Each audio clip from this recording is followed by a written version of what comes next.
Pi നെറ്റ്വർക്കിൻ്റെ open മെയിൻനെറ്റ് related ആയിട്ടുള്ള important announcement വന്നിട്ടുണ്ട്. അതായത് ഫെബ്രുവരി 20 പൈ നെറ്റ്വർക്കിൻ്റെ ഓപ്പൺ നെറ്റ്വർക്ക് ലോഞ്ച് ആവുന്നത്. അതായത് പൈ പബ്ലിക്കലി എല്ലാവർക്കും ആക്സസ് ചെയ്യാൻ പറ്റുന്ന ആ ഒരു സമയമാണ് ഓപ്പൺ നെറ്റ്വർക്ക് എന്ന് വെച്ച് കഴിഞ്ഞാൽ. ആ നെറ്റ്വർക്ക് എല്ലാവർക്കും ഓപ്പൺ ആയിരിക്കും, പബ്ലിക്കലി എല്ലാവർക്കും ആക്സസ് ചെയ്യാൻ പറ്റും. ഇപ്പം നമ്മുടെ പൈ ആപ്പിൽ അല്ലെങ്കിൽ പൈ ബ്രൗസർ ടു ബ്രൗസർ മാത്രമായിരുന്നു ട്രാൻസാക്ഷൻ നടന്നുകൊണ്ടിരുന്നത്. ഇനി തൊട്ട് സാധാരണ ക്രിപ്റ്റോ കറൻസി ട്രാൻസാക്ഷൻസ് നടക്കുന്ന കൂട്ട് തന്നെ ഓപ്പൺ നെറ്റ്വർക്ക് ആയതുകൊണ്ട് തന്നെ നമുക്ക് എക്സ്റ്റേണലി നമുക്ക് ട്രാൻസ്ഫർ ചെയ്യാനും റിസീവ് ചെയ്യാനൊക്കെ പറ്റും. അപ്പോൾ അതാണ് മെയിനായിട്ട് ഓപ്പൺ നെറ്റ്വർക്ക് എന്ന് വെച്ചാൽ. അപ്പോൾ ആ ഓപ്പൺ നെറ്റ്വർക്കിൻ്റെ അനൗൺസ്മെൻറ്റ് വന്നിട്ടുണ്ട് 8 AM UTC, ഫെബ്രുവരി 28 AM UTCക്കാണ് ഈ ഓപ്പൺ നെറ്റ്വർക്ക് ലോഞ്ച് ആവുന്നത്. അപ്പോൾ അതിനെക്കുറിച്ചാണ് ഇന്ന് നമ്മൾ പറയാൻ പോണത്. Explore tech, crypto and beyond with SNK.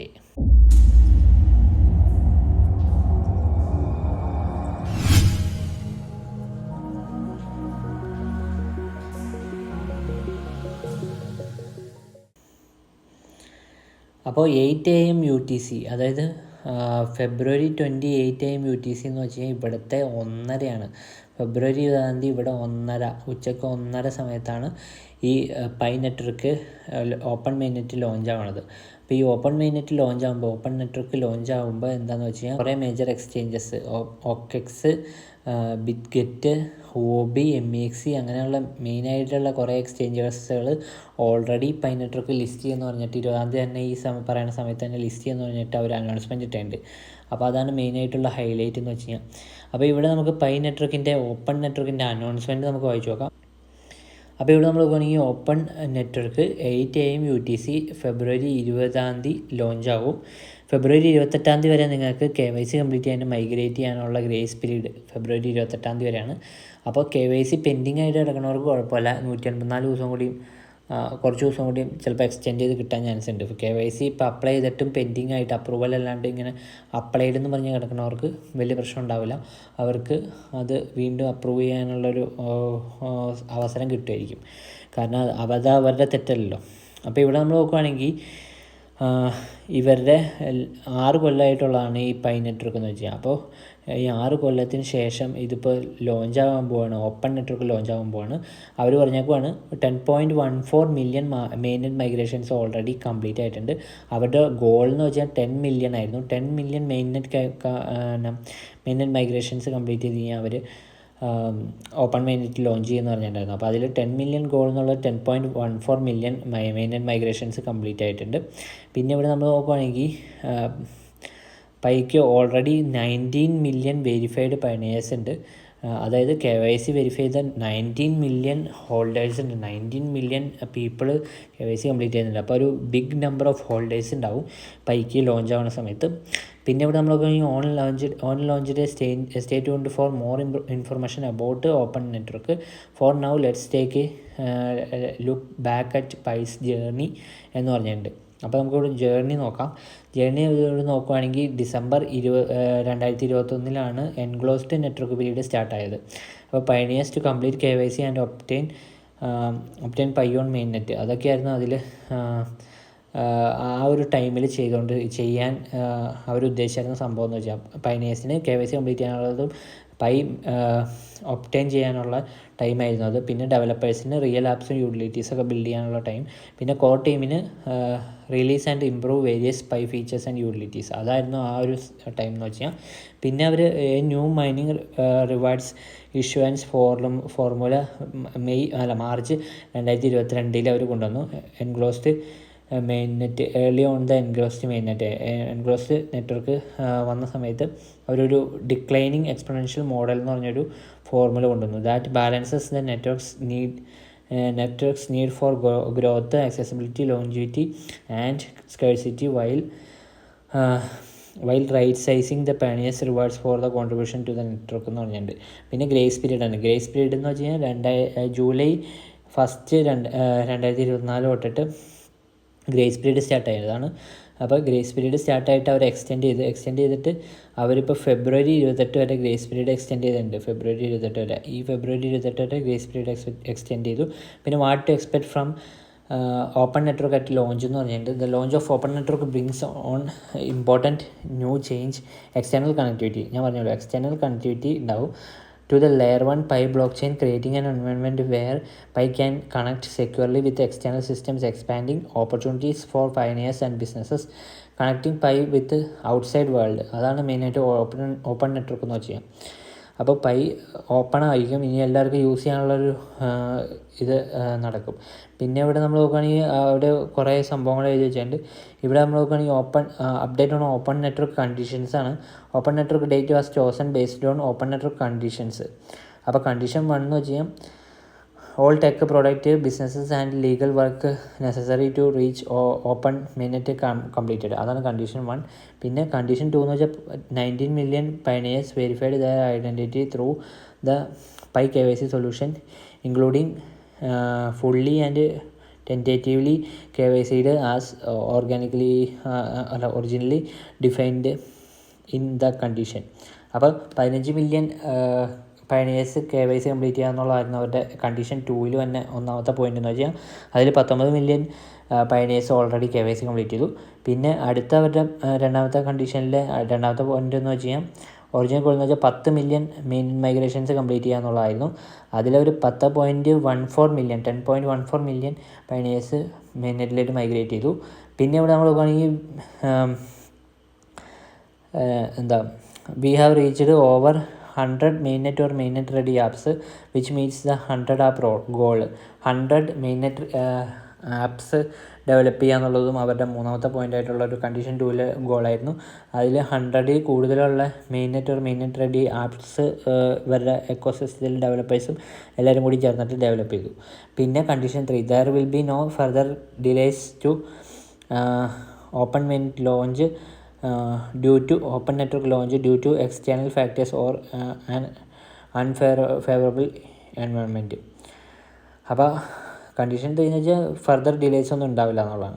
പിന്നെ ഇവിടെ നമ്മൾ നോക്കുകയാണെങ്കിൽ അടുത്ത സംഭവം എന്ന് വെച്ചാൽ മെയിൻനെറ്റ് മെട്രിക്സ് നമുക്ക് നോക്കാം. ഇപ്പോൾ റീസെൻ്റ് ആയിട്ടുള്ള മെയിൻനെറ്റ് മെട്രിക്സ് നമ്മൾ നോക്കുകയാണെങ്കിൽ അപ്പോൾ ഈ പൈയുടെ പ്രൈസ് പ്രഡിക്ഷൻ്റെ വീഡിയോ ഞാൻ ഓൾറെഡി ചെയ്തിട്ടുണ്ട്. അത് നിങ്ങൾക്ക് കാണുന്നുണ്ടെങ്കിൽ ലിങ്ക് ഞാൻ ഡിസ്ക്രിപ്ഷനിൽ ഇട്ടിട്ടുണ്ട്. അതിൽ ഡീറ്റെയിൽ ആയിട്ടുള്ള പൈയുടെ എക്സ്പെക്റ്റഡ് പ്രൈസ് പ്രഡിക്ഷൻ പറഞ്ഞിട്ടുണ്ട്. അപ്പോൾ അത് കംപ്ലീറ്റ്ലി എൻ്റെ ഒരു ഒപ്പീനിയനാണ്. അപ്പോൾ നിങ്ങൾക്ക് ഇഷ്ടമുള്ള പോലെ അത് വിലയിരുത്താം.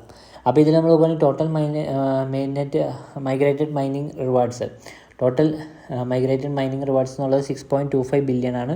പിന്നെ കറൻ്റ്ലി ലോക്ക്ഡ് മൈനിങ് റിവാർഡ്സ് എന്നുള്ളത് 4.66 ബില്യൺ ആണ്. അപ്പോൾ 4.66ഉം 6.25ഉം.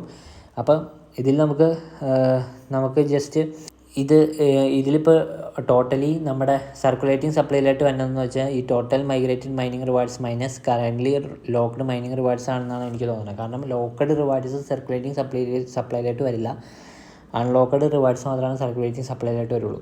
അപ്പോൾ total migrated mining rewards minus currently locked mining rewards ആയിരിക്കും നമ്മുടെ ടോട്ടൽ സർക്കുലേറ്റിംഗ് സപ്ലൈ എന്ന് വെച്ച് കഴിഞ്ഞാൽ. അപ്പോൾ ടോട്ടൽ സർക്കുലേറ്റിംഗ് സപ്ലൈ വെച്ചിട്ടാണ് ഒരു കോയിൻ്റെ പ്രൈസ് വിലയിരുത്തുന്നത്. അപ്പോൾ നമുക്ക് ഇപ്പോൾ ഈ ഒരു കറൻറ്റ് മെട്രിക്സ് വെച്ചിട്ട് നമുക്ക് ടോട്ടൽ സർക്കുലേറ്റിംഗ് സപ്ലൈ എത്രയുണ്ടെന്ന് നോക്കാം. 6.25 മൈനസ് 4.65 അപ്പോൾ 1.6ൻ്റെ അടുത്ത് വരും. 1.6 ബില്യൻ്റെ അടുത്ത് സർക്കുലേറ്റിംഗ് സപ്ലൈ വരും. പക്ഷേ അത് നമുക്ക് റൗണ്ട് ചെയ്തിട്ട് 2 ബില്യൺ എന്ന് കൂട്ടാം. 2 ബില്യൺ സർക്കുലേറ്റിംഗ് സപ്ലൈ ഉണ്ടാവുമെന്ന് നമുക്ക് കൂട്ടാം.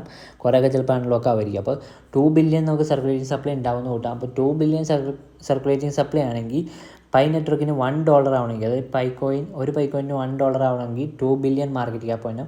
എന്നാൽ മാത്രമാണ് $1 ആവുള്ളൂ. അപ്പോൾ 2 ബില്യൺ സർക്കുലേറ്റിംഗ് സപ്ലൈ ഉള്ള ഒരു കോയിൻ്റെ പ്രൈസ് $1 ആവണമെന്നുണ്ടെങ്കിൽ 2 ബില്യൺ മാർക്കറ്റ് ക്യാപ്പ് വേണം. 20 ബില്യൺ മാർക്കറ്റ് ക്യാപ്പ് വന്നാലാണ് അത് $10 ആവുള്ളൂ. പിന്നെ 200 ബില്യൺ മാർക്കറ്റ് ക്യാപ്പ് വന്നാലാണ് അത് $100 ആവുള്ളൂ. അപ്പോൾ $100 ആവുക എന്ന് പറഞ്ഞു കഴിഞ്ഞാൽ ഹൈ ലെവൽ മാർക്കറ്റ് ക്യാപ്പ് വന്നാൽ മാത്രമാണ് $100 ആവുള്ളൂ. അപ്പോൾ പൈയുടെ ഹോൾഡേഴ്സ് എന്ന് വെച്ചാൽ 19 മില്യൺ ഹോൾഡേഴ്സ് ഉണ്ട്. അപ്പോൾ നല്ലൊരു വോളിയം ഉണ്ടാവാൻ ചാൻസ് ഉണ്ട്. അപ്പോൾ നമുക്ക് ഈ ഒരു 20 ബില്യൺ മാർക്കറ്റ് ക്യാപ്പൊക്കെ നമുക്ക് ഈസിലി അച്ചീവബിൾ ആണെന്ന് എനിക്ക് തോന്നുന്നു. കാരണം ഇത്രയും ഹോൾഡേഴ്സ് ഉണ്ട്. അപ്പോൾ 20 ബില്യൺ എന്ന് വെച്ചാൽ $10 പെർ പൈ കോയിൻ നമുക്ക് ഈസിലി അച്ചീവബിൾ ആയിരിക്കാം. അല്ലെങ്കിൽ നമുക്ക് ഫ്യൂച്ചറിൽ നമുക്ക് അച്ചീവ് ചെയ്യാൻ പറ്റിയേക്കാം. പക്ഷേ 200 ബില്യൺ മാർക്കറ്റ് ക്യാപ്പ് എന്ന് വെച്ചാൽ ഇച്ചിരി ഹാർഡാണ്.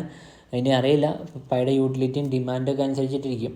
അപ്പോൾ നമുക്ക് 200 ബില്യൺ മാർക്കറ്റ് ക്യാപ്പ് വേണമെങ്കിൽ അത്യാവശ്യം അതുപോലെ വോളിയം വേണം, ബൈ വോളിയം വേണം. അപ്പോൾ അങ്ങനെയാണെങ്കിൽ അത്രയും യൂട്ടിലിറ്റി ഉള്ളൊരു കോയിനാണ്, അത്രയും ഡിമാൻഡ് വരുവാണെങ്കിൽ നമുക്ക് 200 ബില്യൺ മാർക്കറ്റ് ക്യാപ്പ് എത്തും. ഇനി നമുക്ക് ഒരു പൈ കോയിന് $1000 ആവണമെന്നുണ്ടെങ്കിൽ അതിൻ്റെ മാർക്കറ്റ് ക്യാപ്പ് എന്ന് വെച്ചാൽ 2 ട്രില്യൺ മാർക്കറ്റ് ക്യാപ്പ് വേണം. അത് എന്തായാലും നിയർ ഫ്യൂച്ചറിൽ അത് പോസിബിൾ അല്ല. കാരണം അത്രയും വോളിയം ഉണ്ടാക്കണമെന്നുണ്ടെങ്കിൽ അത്രയും സ്കേഴ്സ് ആയിട്ടുള്ളൊരു കോയിനും അല്ല.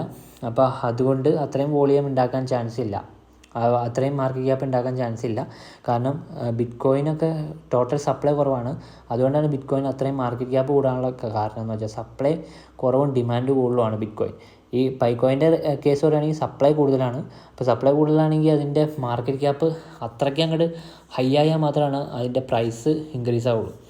അപ്പോൾ അത് ശ്രദ്ധിക്കേണ്ട കാര്യമാണ്. അപ്പോൾ ഇപ്പോൾ നമ്മൾ നോക്കുവാണെങ്കിൽ ഇപ്പോൾ പൈയുടെ IOU ടോക്കണിൻ്റെ പ്രൈസ് നമ്മൾ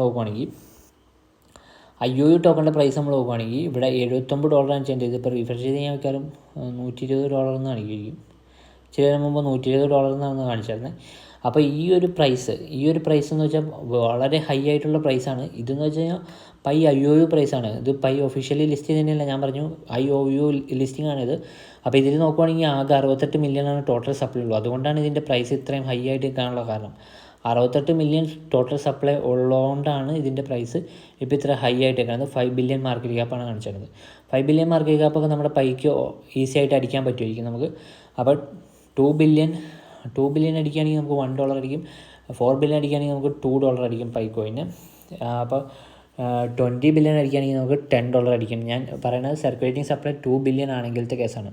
അപ്പോൾ ഇവിടെ നമ്മൾ നോക്കുകയാണെങ്കിൽ IOU ടോക്കൺ പ്രൈസ് നോക്കുകയാണെങ്കിൽ $79. നേരത്തെ നോക്കിയപ്പോൾ $120 ആയിരുന്നു.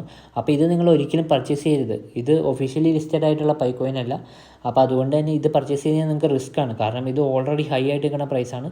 ഈ ഒരു പ്രൈസിലേക്ക് നമ്മുടെ ഒറിജിനൽ പൈക്കോയിൻ എത്തണമെന്നുണ്ടെങ്കിൽ അത്രയും മാർക്കറ്റ് ക്യാപ്പ് ഉണ്ടെങ്കിൽ മാത്രമാണ് എത്തുള്ളൂ. അപ്പോൾ അത് നിങ്ങൾ കൺസിഡർ ചെയ്യേണ്ട കാര്യമാണ്. അത്രയും മാർക്കറ്റ് ക്യാപ്പ് എത്തിയാൽ മാത്രമാണ് നമ്മുടെ പൈക്കോയിൻ ഈ ഒരു $79 അല്ലെങ്കിൽ $80 എത്തുള്ളൂ. അപ്പോൾ ഈ ഒരു പ്രൈസിൽ ഇപ്പോഴത്തെ ഒരു ഫോമോ വെച്ചിട്ട് അല്ലെങ്കിൽ ഫിയർ ഓഫ് മിസ്സിങ് ഔട്ട് വെച്ചിട്ട്, അതായത് നിങ്ങൾക്ക് പൈയില്ലല്ലോ എന്ന് വെച്ചിട്ട് നിങ്ങൾ ഈ ഒരു പൈ മേടിക്കരുത്. കാരണം ഇത് നിങ്ങൾക്ക് പണി കിട്ടും. കാരണം ഇതിൻ്റെ പ്രൈസ് എന്ന് വെച്ചാൽ ഇത് ഈ ഓപ്പൺ മിനിറ്റ് വന്നുകൊണ്ട് മാത്രമാണ് ഇതിപ്പോൾ പമ്പായിട്ടിരിക്കുന്നത്. $40 എന്ന സാധനമാണ് ഇപ്പോൾ വീണ്ടും പമ്പായിട്ട് $100 കയറിയായിരുന്നു. അപ്പോൾ ഓപ്പൺ മിനിറ്റ് വന്നുകൊണ്ട് മാത്രമാണ്. ഓപ്പൺ മിനിറ്റ് വന്നു കഴിയുമ്പോൾ ഈ ഒരു പ്രൈസ് അതുപോലെ തന്നെ ഡംപായി പോകും. കാരണം ഇതിനൊരു യൂട്ടിലിറ്റി ഇല്ലാത്ത ഒരവസ്ഥ വരും. ഇത് IOU ടോക്കണാണ്. അപ്പോൾ അതുകൊണ്ട് നിങ്ങളിത് സൂക്ഷിച്ച് ട്രേഡ് ചെയ്യണം ഈ ഒരു കോയിൻ പർച്ചേസ് ചെയ്യേണ്ടത്. അതുകൊണ്ട് ഈ IOU ടോക്കൺസ് പർച്ചേസ് ചെയ്യരുത്. പിന്നെ പൈക്കോയിൻ ലോഞ്ച് ചെയ്യുമ്പോൾ നിങ്ങൾക്ക് ലോ പ്രൈസിൽ കിട്ടുവാണെങ്കിൽ പർച്ചേസ് ചെയ്യാൻ നിങ്ങൾക്ക് വേണമെങ്കിൽ പർച്ചേസ് ചെയ്യാം. അതൊക്കെ നിങ്ങളുടെ ചോയ്സാണ്. പർച്ചേസിങ്ങും സെല്ലിങ്ങൊക്കെ നിങ്ങളുടെ ചോയ്സാണ്. പക്ഷേ ഈ IOU ടോക്കൺ നിങ്ങൾ പർച്ചേസ് ചെയ്ത് ഹോൾഡ് ചെയ്ത് വെക്കരുത്. നിങ്ങളിത് കൂടും, അയ്യോ എനിക്ക് ഇത്രയും പൈ ഉണ്ടല്ലോ, ഈ പൈ കിട്ടില്ലല്ലോ എന്ന് വിചാരിച്ചിട്ട് നിങ്ങൾ ഈ പൈ വാങ്ങിക്കരുത് ഇത്രയും പൈസ കൊടുത്തിട്ട്. അപ്പോൾ അത്രയാണ് എനിക്ക് പറയാനുള്ളൂ. അപ്പോൾ ഈ ഒരു IOU ടോക്കൺ ട്രേഡ് ചെയ്യരുത്. ഇവിടെ തന്നെ എഴുതി വെച്ചിട്ടുണ്ട്, ഓൾറെഡി അവർ എഴുതി വെച്ചിട്ടുണ്ട്, note launch date and the price displayed below for certain exchanges reflects the value of the IOUs and it may not be transferable across exchanges എന്ന് എഴുതി വെച്ചിട്ടുണ്ട്. അപ്പോൾ അത് ശ്രദ്ധിക്കേണ്ട കാര്യമാണ്. അപ്പോൾ ഈ IOU ടോക്കൺ പർച്ചേസ് ചെയ്യരുത്. അതാണ് മെയിനായിട്ടുള്ള ഒരു കാര്യം എന്ന് വെച്ചാൽ. അപ്പോൾ പൈയുടെ ഡീറ്റെയിൽഡ് ആയിട്ടുള്ള പ്രൈസ് പ്രഡിക്ഷൻ വീഡിയോ നമ്മൾ ഓൾറെഡി ഇട്ടുണ്ട്. അത് കാണുന്നുണ്ടെങ്കിൽ ലിങ്ക് ഞാൻ ഡിസ്ക്രിപ്ഷനിൽ ഇട്ടുണ്ട്. അതിൽ ക്ലിക്ക് ചെയ്തിട്ട് നിങ്ങൾക്ക് കാണാൻ പറ്റും, അല്ലെങ്കിൽ ഐ ബട്ടണിൽ നോക്കിക്കഴിഞ്ഞാൽ കാണാൻ പറ്റും.